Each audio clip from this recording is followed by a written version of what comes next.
Lo sport prima di tutto, grazie ai fondi PNRR e ad altri bandi, il Comune di Monza vara una serie di interventi di modernizzazione su diversi impianti della città. Sono arrivate una serie di finanziamenti che ci servono per migliorare gli impianti sportivi.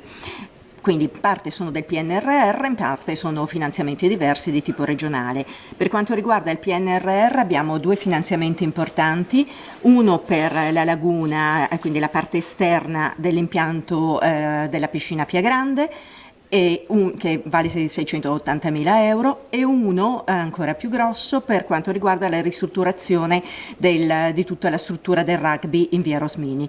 Qua parliamo di 2 milioni e 800 mila euro ed è prevista appunto la ristrutturazione della pista d'atletica, la sistemazione degli spogliatoi, la sistemazione dei campi, una ad erba naturale e una ad erba sintetica, e vari tipi di ristrutturazione, tipo anche di illuminazione, quindi volti diciamo, all'efficientamento energetico, alla riduzione dei costi.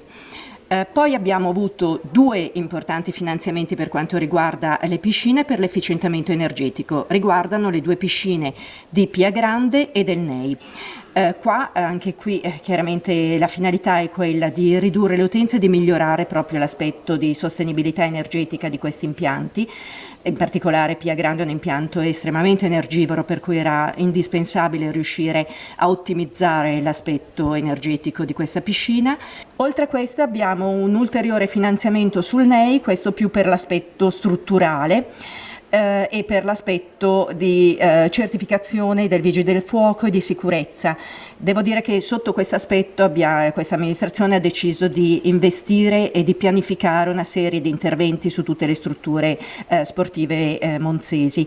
È un aspetto molto importante perché riguarda appunto la sicurezza, e per quanto riguarda NEI c'è già un finanziamento importante che ci permetterà di sistemare per i Vigili del Fuoco, per tutta la struttura dal punto di vista appunto sia strutturale sia anche qui energetico, ma si estenderà nei prossimi anni anche alle altre strutture sportive monzesi.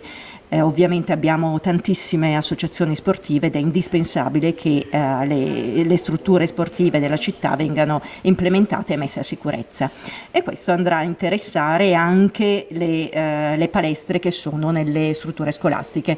Qui in parte è già iniziato il lavoro, ma verrà portato avanti da questa amministrazione.